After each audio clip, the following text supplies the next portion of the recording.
नमस्कार, बहुत बहुत स्वागत है आप सभी का इस खास विशेष कार्यक्रम में। मैं आप सभी के साथ हूं कंचन। आज का कार्यक्रम बहुत ही ज़्यादा विशेष होने जा रहा है क्योंकि आज अपने कार्यक्रम में दर्शकों हम बात करेंगे नवरात्रों को लेकर, शारदीय नवरात्रों को लेकर।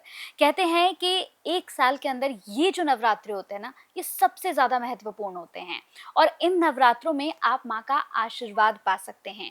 आपकी जो भी मनोकामनाएं हैं, आपके दिल में जो कुछ भी है, बस माता रानी से मांग लीजिए क्योंकि इन 9 दिनों में अगर आपने श्रद्धा से, भाव से माता रानी की पूजा अर्चना की या फिर अपने भाव माता रानी को दिखा दिया ना, तो माता रानी आपकी सभी मनोकामना पूर्ण करती है। तो आज भी इस खास कार्यक्रम में हम बहुत सारे सवालों पर बात करने वाले हैं। हम बात करेंगे ये नवरात्रे आपको क्या कुछ देकर जा रहे हैं, माता रानी आपको कैसे आशीर्वाद देंगी और कैसे आप माता रानी को प्रसन्न कर सकते हैं। तो चलिए इस कार्यक्रम को शुरू करते हैं। मेरे साथ जो खास मेहमान है, आज उन्हीं से सवालों के हम जवाब लेंगे।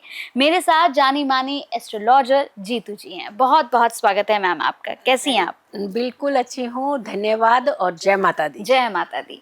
तो अब हम यहाँ पर आपसे बहुत इंपॉर्टेंट चीज पूछने जा रहे हैं मैम, क्योंकि ये 9 दिन जो हैं, अब जितने भी दर्शक इस कार्यक्रम को देख रहे हैं, अब वो यही सोच रहे होंगे कि बस अब आप ये और बता दें कि 9 दिनों में हमें माता रानी को कैसे प्रसन्न करना है, क्या उन्हें भोग लगाना है और हम ऐसा क्या माँ से मांगे कि माँ अपना आशीर्वाद हमें दे दे। महागौरी को कैसे प्रसन्न कर सकते हैं और किस तरह से इनकी पूजा अर्चना करें और सप्तशती का कौन से पाठ का अध्याय करें मैम? देखिए, माँ महागौरी की जब हम बात करते हैं तो ये ऐसा स्वरूप है जो भगवान भोलेनाथ के साथ हमेशा विराजित है। और कहते हैं कि ये इतना शक्तिशाली रूप है, ये इतना शक्तिशाली स्वरूप है, इसके अंदर हर कष्ट जो है वो खत्म करने का एक रास्ता है इनकी भक्ति के अंदर। सबसे पहले तो ये पवित्रता की देवी मानी जाती है, यानी इनकी पूजा से आपके अंदर एक ऐसी पॉजिटिविटी आती है जो आपको एक अच्छा जीवन जीने की एक रास्ता, एक विजन देती है। गौर वर्ण है माता रानी का। और माता रानी की जो सबसे बड़ी बात है, 4 भुजाएं हैं, लेकिन चारों भुजाएं में देखिए सारी अच्छी चीजें हैं। एक वरद मुद्रा है, दूसरी अभय मुद्रा है, तीसरे में त्रिशूल है, चौथे में डमरू है।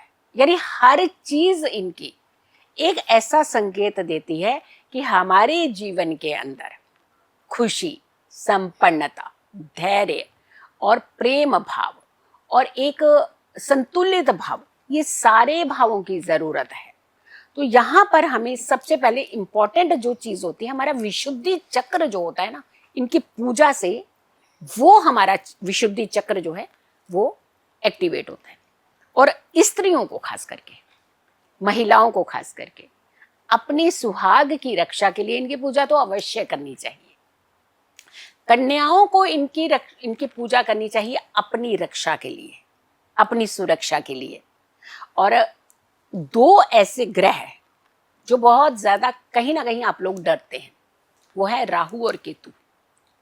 देखिए, इनको ग्रहों में स्थान मिला है, ये देवता नहीं है। राहु देवता, केतु देवता ऐसे नहीं है।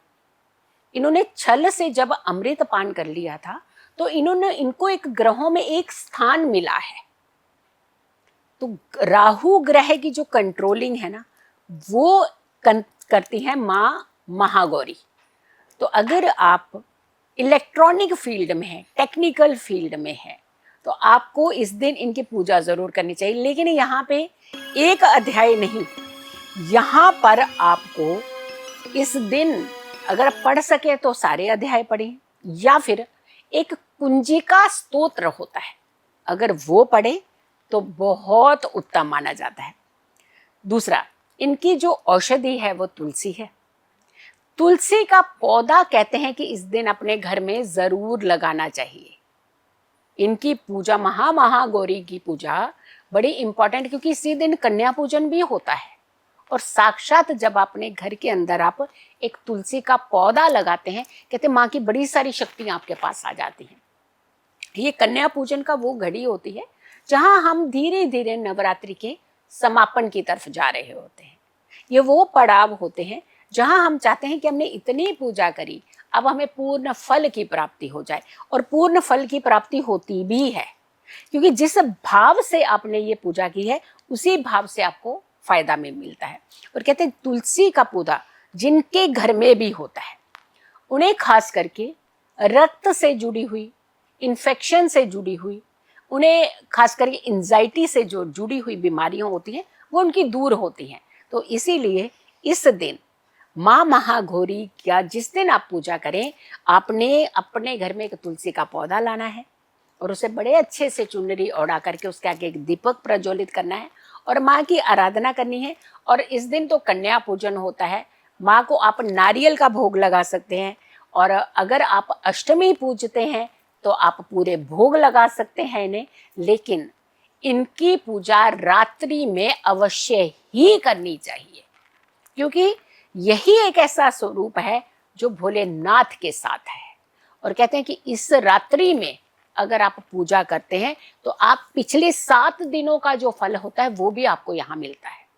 तो अष्टमी की रात्रि बड़ी दैवीय रात्रि होती है, तो ये रात्रि की भी पूजा करें, दिन की भी पूजा करें, ताकि आपके जीवन के अंदर सुख और सुकून ही सुकून हो। बिल्कुल। तो जितने भी दर्शक इस कार्यक्रम को देख रहे थे, मैं उम्मीद करूंगी कि नवरात्रों को लेकर अगर किसी भी तरह का प्रश्न आपके मन में चल रहा था कि मैं माँ शैलपुत्री की पूजा कैसे करूंगी या करूंगा, मैं उन्हें कैसे प्रसन्न कर सकता हूं, तो हमने इस कार्यक्रम में आपको 9 के 9 देवी स्वरूपों के बारे में बताया कि आप उन्हें कैसे प्रसन्न कर सकते हैं।